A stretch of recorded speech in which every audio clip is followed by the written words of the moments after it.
Hello and welcome to Miniature Adventures. I'm Big Lee, and this week I'm going to discuss my top 3 favourite rule books of all time and how I picked them. So today's video is another one of those inspired by the responses from you, my viewers, when I did my call to arms a few weeks ago. And today's question is from pbeccas. I hope I'm pronouncing that right. I'll put a link as usual in the notes. And his question was, what's your top 3 favourite rule books of all time? Now, I'm probably not as well read in terms of games played and history as some of the other rejects, so I decided that as well as answering from my own perspective, I would also ask them, because I imagine I will end up with a wider range of selections to talk about, and that's exactly what happened. So we're going to have a look at some of their choices as well. You know, between us, we have a very wide scope and a lot more experience than me just answering it myself. It'd be a very short video if I did that. But before we do that, it's worth a quick word on how do you measure what is a favourite. You know, there's lots of criteria for judging what would go into your top 3 rule sets of all time. Maybe it's just, you know, obviously you're limited to the rule sets that you're familiar with, so the ones that you've read, or probably more likely the ones that you've played, because you'll have a better understanding of them. But maybe it's a particular set of rule mechanism, or just a set of rules and how they work that really attracts you to a particular set that you would make it into your top 3. But it could be other things as well. It could be things like you just love the layout and the presentation of the book. It really gets the creative juices flowing and therefore makes that rule set that much more enjoyable, and why you would pick it out as one of your top 3.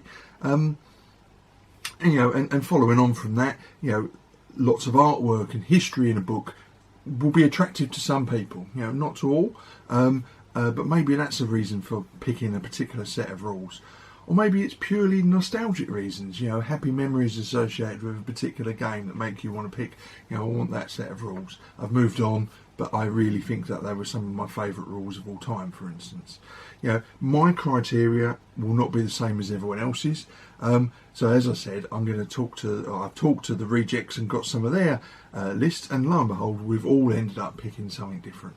So earlier in the week, we get together once a week online for a paint and chat session, and the topic of discussion this week was this question, and you know, as expected, it was very interesting, went on quite a while, and we all had different choices, and for different reasons.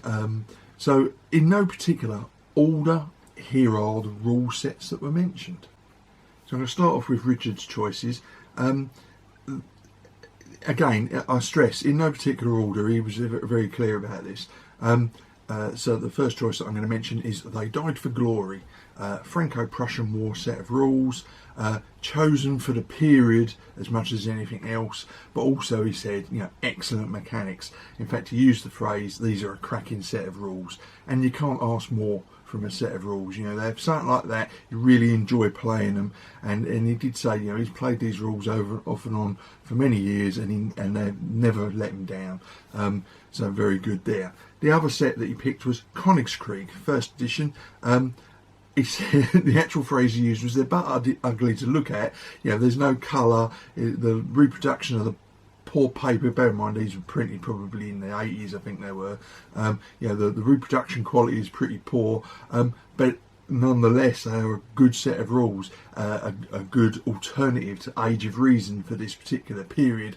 And again, to quote him, saying these rules have a quality of their own, so there's no need for tweaking or house rules. He's never needed to do that with them. You know, play them straight as they are, and you'll get a good game out of them. And then his third choice was one I've not heard of before. We certainly haven't played it. We played the other two, I believe, at some point or another. Certainly played They Died for Glory in the Shed of War. I'm not sure if we might have played Koenig Krieg, I think. But the other set of rules that he mentioned that I certainly haven't played is Volley and Bayonet. The first edition, I believe, was the version he said. Again, good mechanics, simple, fast to play. You know, the presentation may be old-fashioned, but that doesn't change the fact that the rules are excellent. Then there's Ray's choices. Now, he had to include Donnybrook in his list.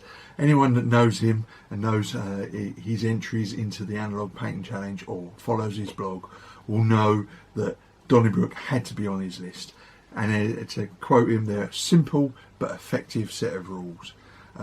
So they had to be in there. It has to be said that that set of rules is very glossy, fairly modern, lots of colour pictures, but that wasn't why he picked it. He picked it because he liked the fact that the rules were simple and effective. His second choice was the League of Augsburg Beneath the Lily Banners, chosen for the period first. And he mentioned that the gameplay and the mechanics also factored in the choice, how it made it onto his top three. The rulebook could be slimmed down a bit, he did say, because once again it's a little bit glossy, filled with pictures and so on, that could really come out of it and still end up with a much slimmer book and the same set of, a better set of rules. Could probably spend a little bit more time explaining some of the rules better and taking the pictures out, but nonetheless an excellent set of rules. And then again, his third choice, one I've not heard of before, again, Habitats and Highlanders, a very old set of rules allegedly, French-Indian Wars. The overriding impression from anyone in the group that was talking about this was that it's a fun set of rules.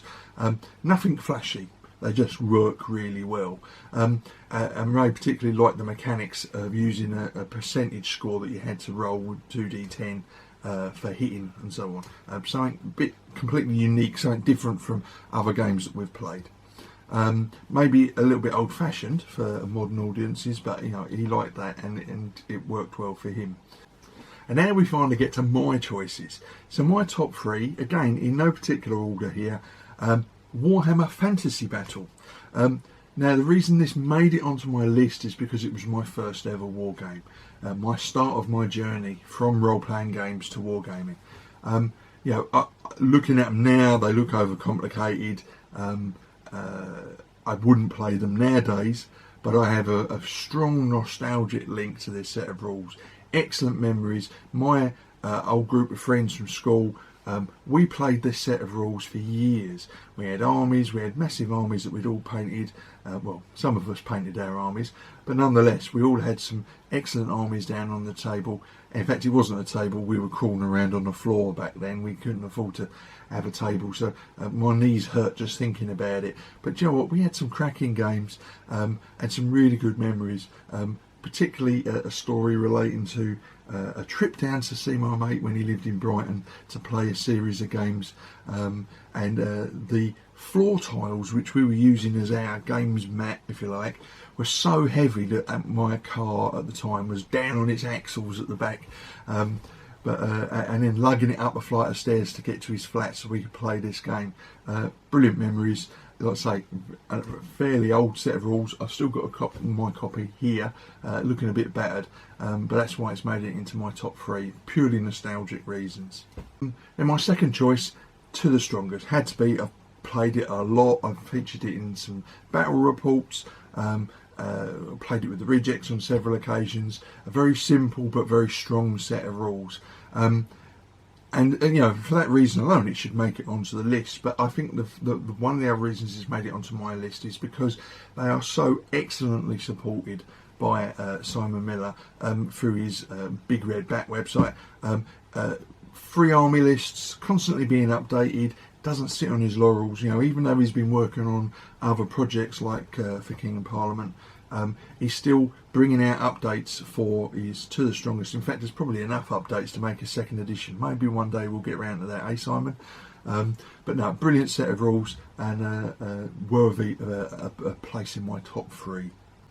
And then my final choice, again, it had to be The Men Who Would Be Kings. I'm working on that at the moment for a demo game later in the year. I've played lots of games with that in the past. I've played it in all sorts of scales from 6mm to 28mm. I find it highly adaptable, fast play. You can play it from skirmish games, and I've used it for bigger battles when I'm using 6mm. So I thoroughly enjoy it. It's very cinematic.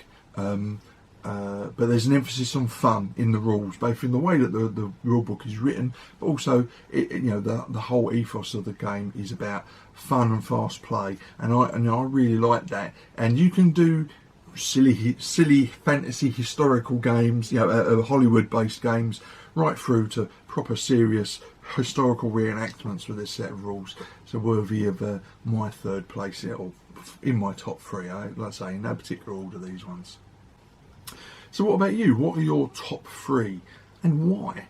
What made those stand out for you? What were your selection criteria? Was it all about the game mechanics, or like me, did a little bit of nostalgia factor into your decision making?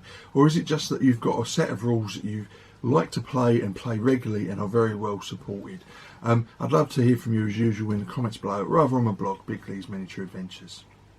So if you enjoyed the video, please like, subscribe and share, and if you want to keep up to date with weekly content from this channel, please click the bell notification icon.